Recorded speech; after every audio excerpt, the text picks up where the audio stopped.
Kalau aku hamil itu waktu itu kan kita abis nikah langsung hamil tuh kejadiannya, karena kan waktu itu kita lagi datang bulan, terus bulan depannya nikah Desember, Januari ternyata sudah hamil.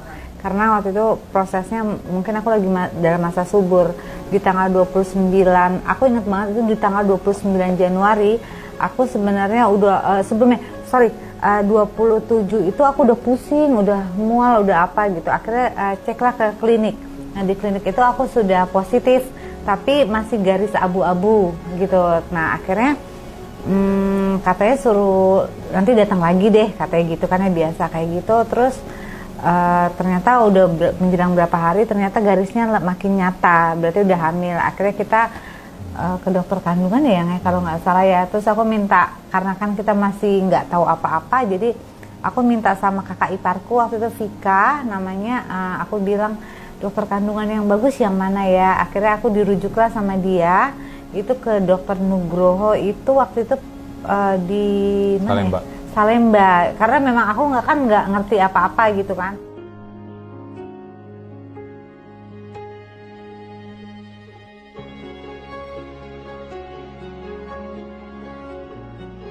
Ya, shock juga. Shock, tapi shock juga kayak disambar petir. Aku inget banget waktu itu kita tuh kayak disambar petir gitu loh. Ya Allah, tapi enggak, tapi berbedanya itu ya kita pikir karena kan kita nggak tahu jenis-jenis berkebutuhan khusus itu ternyata banyak ya Bu ya, tapi karena buminya autis, ya udah mungkin autis kali ya gitu ya, udah berbeda gitu, tapi nggak berbeda CP atau ternyata. Tapi dokter itu juga Bambang sempat bilang ini kosong. Oh iya, karena di otaknya kosong. Sebelah kan kirinya ada. nih kosong.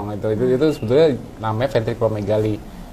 Ini kosong nih. Tapi kata dia nanti ya kita berdoa aja, mudah-mudahan namanya di alam kandungan kan kita nggak tahu kan. Nah nanti bisa nanti mukjizat, nanti bisa tumbuh cepat. Nah berdoa aja, banyakin doa aja, mudah-mudahan nanti terlahirnya bagus gitu. Karena waktu itu kan kosong. Tapi ntar dulu, karena kan kita juga nggak tahu itu kan antara dia hidrosefalus, karena kan ada cairan, karena kan belum kosong itu banget. terisi cairan kata dia. Nah sedangkan USG 4 dimensi itu kan tidak boleh terlalu sering, jadi sebulan sekali. Sampai aku menjelang mau melahirkan itu selalu USG 4 dimensi untuk dia bertambah nggak, karena air ketubanku tuh sangat banyak banget, jadi aku tuh memang hamilnya besar sekali gitu. Udah akhirnya dokter Bambang itu bilang oke, ada tangan ada kaki lengkap semuanya, tapi maaf anak kamu berbeda nantinya. Hah? Nah aku pikir ya zaman dulu kan zaman autis ya, zaman autis itu lagi booming-boomingnya. Oke, anakku autis, it's okay, nggak apa-apa gitu loh. Yang penting ada jarinya, ada tangannya, ada kakinya. Itu yang terpenting buat aku. Itu yang perasaan aku pada saat itu. Oke, terus akhirnya dia ya kalau yang untuk ininya ada kekurangan itu kan aku nggak paham banget ya Bu ya, karena kan namanya aku nggak tahu dunia yang seperti itu. Ya udah, yang penting ada jari, ada tangan, ada kakinya. Tapi anak kamu berbeda dengan yang lainnya. Alif itu kan anak pertama di antara kita kedua keluarga ini, dan kita yang pertama menikah duluan, dan ini cucu pertama. Nah, kayak waktu itu Iwan belum married, Sinta juga belum married, dan Mas kami Roni berdua juga yang baru kita ya. duluan married, dan kita langsung ngasih cucu pertama kan.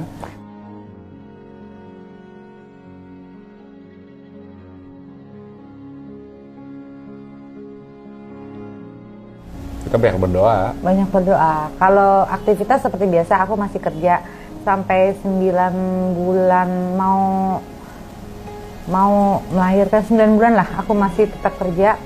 Dan waktu itu kita juga masih bulan puasa juga ya, kita kena di bulan puasa September 2008 itu kita masih puasa, dan aku dapat 21 hari untuk puasa. Ketika kita tahu berbeda, yang Mas Yoyo lakukan adalah langsung khatam Al-Quran, langsung baca Al-Quran setiap hari dan bersama apa artinya, itu yang dilakukan sama Mas Yoyo waktu itu. Ketika itu ya itu aja sih, sama banyak berdoa aja, minta pasrah sama Allah gitu, karena kan nggak mungkin kita mau gimana kan, karena ini kan makhluk hidup gitu loh, makhluk ciptaan.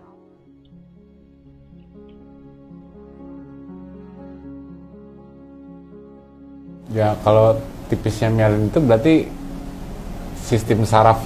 Myelin itu kan pembungkus neuron. Kalau myelinnya tipis ya artinya kemampuan neuron tersebut untuk mengirimkan sinyal.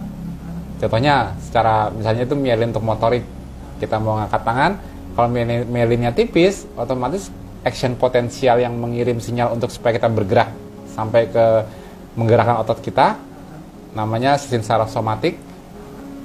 Bermasalah kalau di sini nembaknya tipis mielinnya, jadi kita nggak bisa sempurna ngangkatnya. Jadi fungsi-fungsi neuron itu agar sempurna itu butuh ketebalan mielin yang bagus.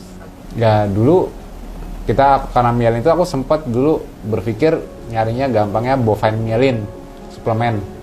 Nah, tapi setelah lebih lanjut ternyata mielin dari sapi yang ekstrak sapi itu di kapsul itu nggak bisa langsung menjadikan mielin di otak. Belajar lagi, ternyata bahan bakunya mielin itu kolesterol. Belajar lagi, ternyata kolesterol juga tidak bisa masuk ke otak. Jadi belajar lagi, terus bagaimana otak mensintesis kolesterolnya? Disitulah ketemu bahwa bahan bakunya di saat bayi baru lahir itu, perkembangan otak, pembentukan mielinasinya itu, atau neurogenesis dan sebagainya, kebutuhan lipid di otaknya ialah keton. Nah, keton asalnya dari lemak di badan.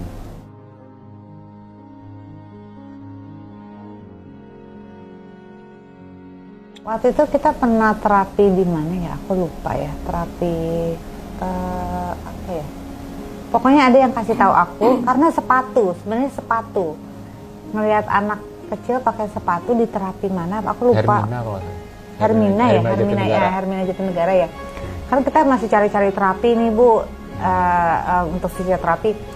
Terus akhirnya aku cari ini sepatu ini anaknya di mana, terapi yang paling bagus di mana? Karena dulu kita tadinya mau fisioterapinya di Hermina kalau nggak salah. Nah, terus akhirnya adalah orang coba deh bikin sepatu Avo ini di Kitty Center, namanya Ibu Sinto. Akhirnya aku telepon Bu Sinto kalau nggak salah, dan akhirnya kita datang. Nah, terus di sana terus pas ngelihat buka pintu, wah lihat latihannya ngeri. Aduh, serem ya gitu kan ya. Itu kita juga belum masa sih apa masih berantem lah. Masih umur berapa waktu itu? 2 tahun. 6 bulan. Masih kecil. 6 bulan. Dia sudah pakai sepatu 6 bulan itu sudah pakai sepatu.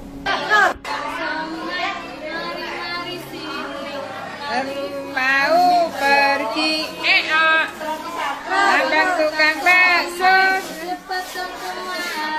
sudah katahan lagi. Jadi gini, Mas Alif dulu datang, ya saya terus terang udah agak lupa karena itu udah puluhan tahun yang lalu.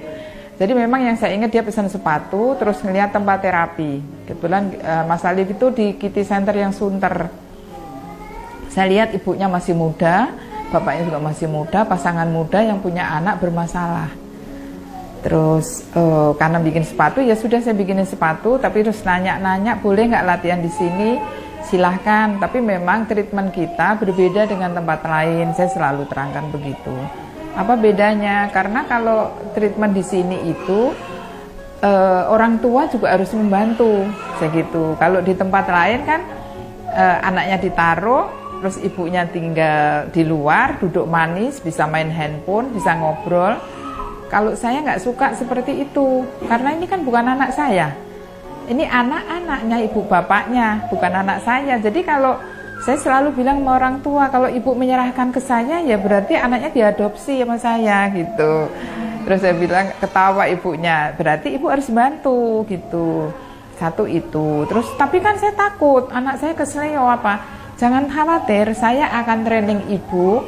Saya kasih proteksi, pakai alat, yang ibu nggak usah perlu khawatir untuk kesleo dan lain sebagainya. Karena ibu harus melakukan dengan benar di depan saya dulu, baru ibu bisa meneruskan di rumah. Kita berpikir bukan masalah orang ya, tapi kok tega banget ya latihan kayak gini. Kok bener nggak sih ya gini. Kayak gini kan kayaknya gimana? Kayak maaf ya, misalkan kayak gantung gitu kayak kan, disiksa gitu loh, disiksa. Tapi setelah Ibu Sinta bicara, nggak sekali ya langsung masuk ke otak. Pasti ada perang di batin kita juga, bener gak sih? Atau tega nih, apa tega lah inilah itu. Tapi setelah dipikir-pikir, aduh takut juga ya kalau gue nggak ngapa-ngapain nih gitu loh. Takut waktunya takut kebuang buat Alif. Karena ketika Alif lahir itu kan semua teman-temannya juga banyak yang lahir dengan umuran gitu, tapi Alif belum bisa apa-apa. Perkembangannya jauh sekali. Anak udah bisa balik, Alif belum. Anak udah bisa ini, Alif belum. Tapi aku nggak ngelihat itu juga sih, karena udah pusing juga kan. Jadi ya udah deh, kita memutusin ya udah deh tetap ke Bu Sinto gitu loh. Ya udah akhirnya di situ Bu Sinto ngomong, ya Bu Sinto ngomongnya nggak kasih harapan ya, tapi ya kenyataan gitu loh. Kalau lo nggak lakuin lo bakalan begini, kalau lo lakuin lo bakalan begini, gitu aja. Ikut dulu latihan. Terus di sini mamanya juga masih denial, tapi nggak seperti dulu lah, udah agak mendingan, tapi masih ya gitu deh, masih melo, masih melo, nggak tega. Kalau ngeliatin, saya bilang sama staf saya, teman-teman, ini mamanya kondisinya masih labil, tolong didampingin sampai dia merasa bisa terima dengan semua program. Akhirnya program juga saya rubah agak pelan, karena supaya maksudnya saya tuh tujuannya bukan supaya latihan, enggak. Saya cuma keinget anak ini 10 tahun lagi pasti berbeda. Jadi kalau saya salah memberikan treatment, pasti orang tuanya pun juga harapannya pun berbeda, hasilnya pun berbeda. Sehingga oke, masuk dulu sampai dia bisa menyatu dengan kita, bonding dengan terapis, bonding dengan tempat terapi gitu. Karena kadang orang tua juga nolak ngeliatin anak lain. Perasaan kok anakku nanti takut ketularan, nggak nular anak ini. Saya juga kadang-kadang ya, karena terus terang orang Indonesia itu memang pemahamannya, pengetahuannya kurang. Jadi di sini double neranginnya. Udah jadi humas untuk orang tua, udah jadi psikolog, udah jadi dokter-dokteran. Pernah ngasih kata-kata yang begitu sampai mungkin ngena di aku sekarang, tapi aku balikin lagi ke emasnya sekarang. Bu Sinta pernah bilang, kalau Mas Arif bisa jalan bukan saya yang hebat, tapi mama yang hebat. Tapi aku balikin lagi sekarang, kalau Mas bisa jalan bukan Bunda yang hebat, tapi Mas yang hebat. Karena Mas mau ikutin peraturan Bunda, dengan Bunda marah-marah, dengan Bunda punya keegoisan. Mungkin egonya kita kan seperti, pokoknya nggak ada latihan, pokoknya ini, pokoknya itu, pokoknya ini ya. Itulah, jadi aku balikin yang Bu Sinto bilang aku yang hebat, tapi ternyata bukan aku yang hebat, tapi ternyata Mas yang hebat. Kan nggak semua anak karena mampu diatur seperti semuanya itu kan. Gitu. Anak-anak kan suruh sekolah aja, anak-anak bisa bolos, bisa apa, dia bisa apa? Dia kan harus ngikutin program terus. Aku tuh super duper galak Bu sebenarnya, banget. Nah Pak Tio ini orangnya lebih rasional, ya bedalah suami istri, tapi alhamdulillahnya couple-nya ini tuh klop banget gitu. Mungkin dikasih tahu apa kompaknya itu yang saya benar-benar respect banget.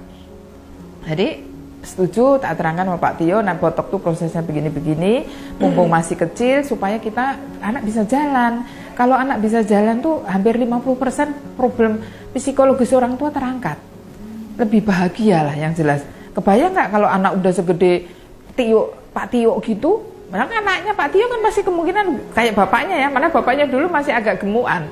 Loh, dan enggak gemuk banget, tapi agak gemukan lah. Terus aku kebayang ini gimana gitu, mamanya mah mungil ya. Nah ini kalau kayak bapaknya siapa yang mau gendong gitu. Tapi memang orang tua yang seperti bapak ibunya Alif ini nggak banyak saya. Kalau dihitung dengan jari aja masih bisa. Jadi belum bisa, saya lebih dari 10% orang tua bisa seperti Alif nggak. Belum banyak. Itu membuat saya sedih aslinya. Saya suka kasih tahu tuh, itu Alif bisa bagus. Dulunya seperti ini. Orang tua kadang-kadang pemahamannya, kayaknya nggak mungkin deh gitu. Nah, alhamdulillahnya mamanya Alif tuh sesudah botok, udah mulai denialnya udah berkurang banyak, semangatnya luar biasa, sehingga apapun program yang saya kasih dikerjakan. Itu yang luar biasa dari mamanya Alif, dan konsisten. Kuncinya tuh konsisten. Mamanya konsisten, bapaknya support. Yang lebih banyak, mohon maaf nih, bukan aku menyalahkan kenapa laki-laki seperti itu, mungkin kodratnya. Jadi rata-rata laki-laki lebih sulit menerima anaknya seperti ini. Itu. Kalau ibu-ibu ya karena itu yang mengandung ibunya masih bisa terima. Tapi kalau bapak-bapak itu ya ngeliatin anaknya nangis, nggak tega, nanti istrinya dimarahin.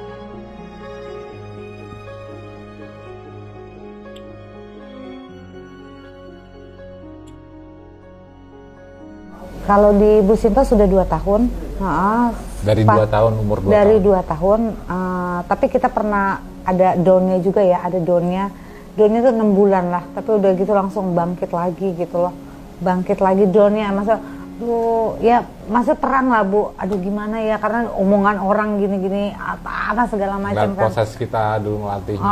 Ngelatihnya terlalu ekstrim Ya, atau segala. banyak yang saya nggak dukung lah kalau Nggak harus dukung lah, digituin. keluarga pun juga nggak dukung gitu kan. Tapi terlalu keras, kok anak diginiin, kok anak digituin. Tapi ya kita ya gimana ya, bingung juga mau melakukan apa. Karena akhirnya memang masuk akal, make sense. Karena memang masuk akal.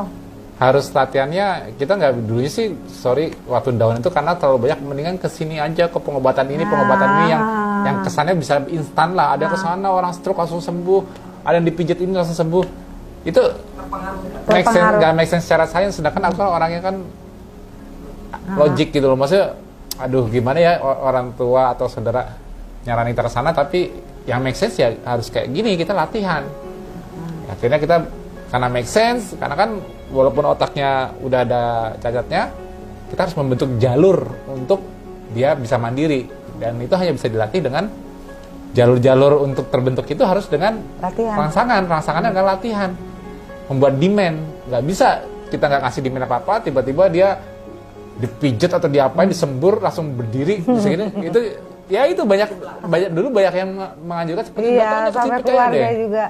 Tapi untungnya kita berdua ini orang-orang, mungkin karena Allah udah kasih ujian yang luar biasa, jadi nggak ada kepikiran yang aneh-aneh gitu. Kita orangnya orang rasional, tapi kita melakukan gitu. itu sebetulnya karena nggak enak ya. Karena nggak enak, karena keluarga udah bilang coba dibawa ke ini, coba dimandiin ini, coba sampai pernah makanya kan dipotong ayam.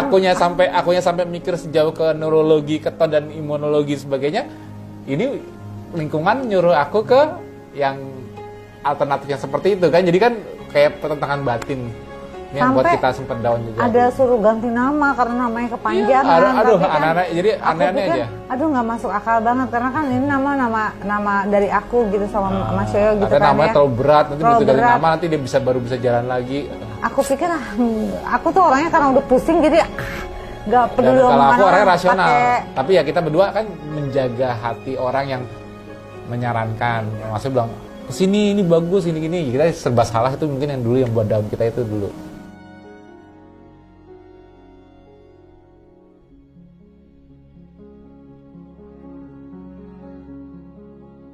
Tapi ternyata kalau aku cari jurnal-jurnalnya, keton itu normalnya bukan normal sih, maksudnya munculnya di kondisi starvation, maksudnya jurnal-jurnal starvation. Jadi kalau orang dibuat kelaparan, efek kelaparan pada manusia ialah ketosis, muncul keton untuk penyelamatannya.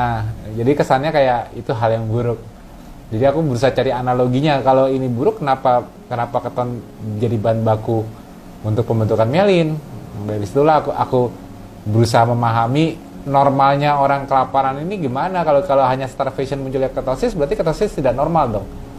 Ternyata ya analoginya aku dapatkan bahwa kalau posisi orang kelaparan ini menjadi normal kalau kita di kondisi di alam lalu, kalau makanan dicari.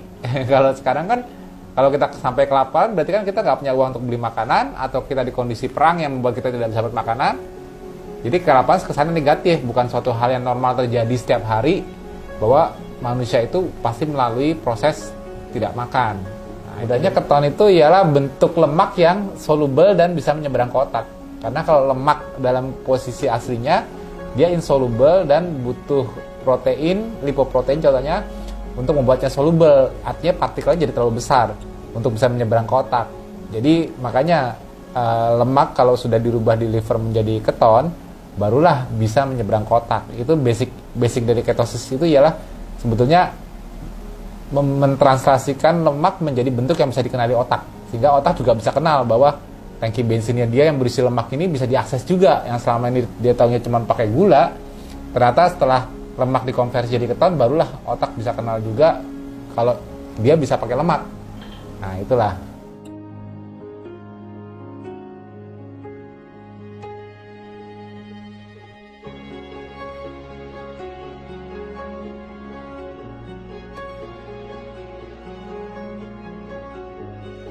Ya karena awalnya memang karena keton itu, karena kan untuk menemukan untuk myelin, karena masalah dia di myelin butuh kolesterol, dan ternyata aku ketemunya keton bahan baku yang paling dipilih oleh sel oligodendrosit untuk bahan baku pembuatan mielinnya ya ketosis, fisiologi ketosis yang harus kebentuk.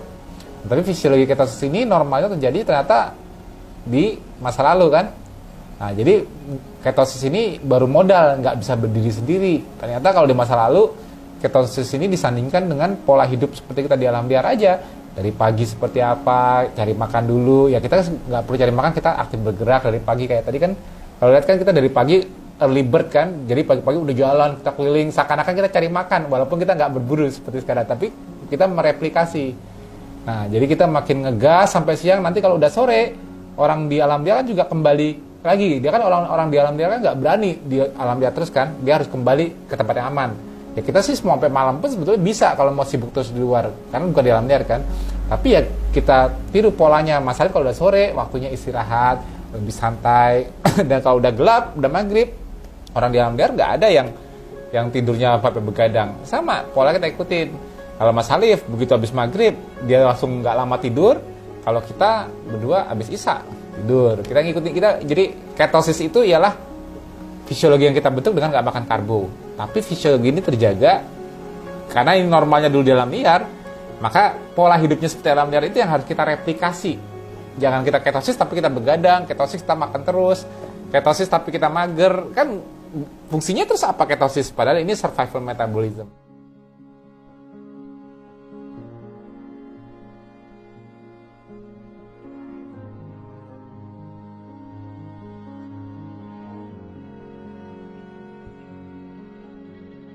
Jadi mungkin dia bisa hanya tiduran, hanya bisa menangis, walaupun sekarang juga nangis juga ya. Menangis, ya dia ototnya kaku, dia bengkok, dia mungkin di kursi roda, itu aja. Untuk punya anak CP ya Bu ya, sebenarnya kalau kita tergantung orang tuanya.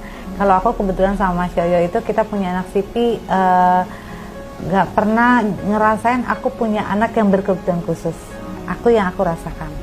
Tapi aku tahu dia berbeda. Tapi aku memperlakukan dia tidak pernah dia berkebutuhan khusus karena nggak dimanja. Karena kalau misalnya akunya memperlakukan dia berkebutuhan khusus, nanti dia akan yang ngontrol aku, bukan aku yang kontrol dia. Jadi ketika aku marah, ketika aku baik, ketika aku sedih, ketika apapun yang kita rasakan dia harus tahu gitu loh.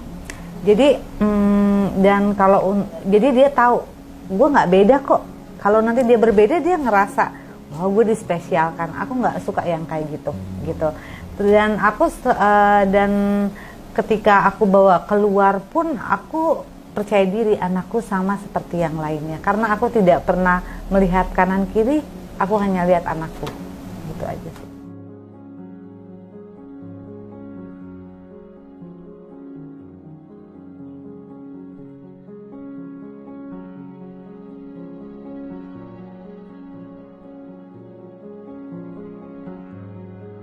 Give up with your hope. Jangan pernah menyerah. Kuncinya segitu, intinya jangan pernah menyerah, harus selalu berikhtiar. Dan hasil akhirnya harus nggak boleh kita kapan harus akhirnya pasrah. Yang penting ikhtiarnya, habis itu pasrah. Tapi pasrahnya itu intinya juga kalau seputar kesehatan kita harus mau belajar, harus mau membuka pikiran, ngosongin gelas, mempelajari suatu hal yang baru tapi yang rasional ya, bukan yang tidak rasional, yang bisa dijalankan secara rasional kita pelajari sehingga kita bisa punya pilihan untuk perbaikan hidup untuk kesehatan.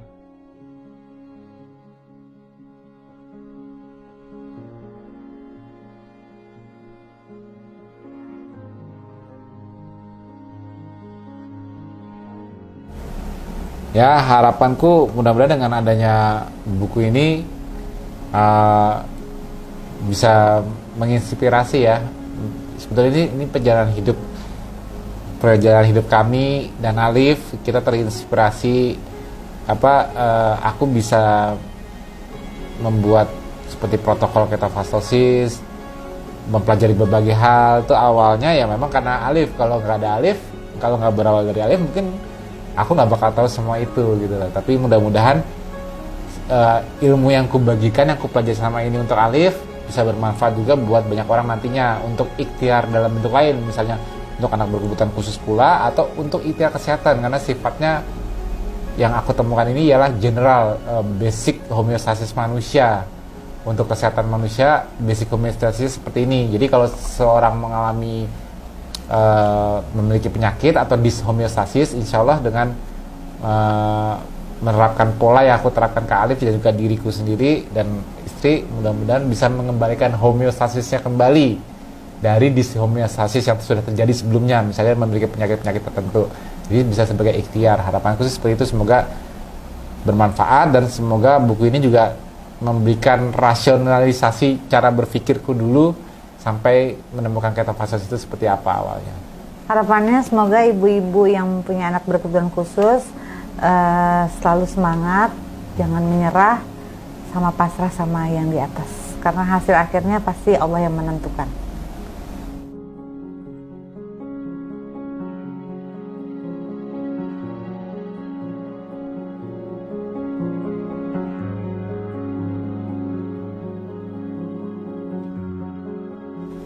Harapannya pertama pasti Mas Alif jadi anak yang soleh, mungkin anak yang baik, yang sayang sama ayah sama bunda. Cuman bunda mau bilang untuk Mas yang besok ulang tahun, makasih Mas udah jadi anak bunda.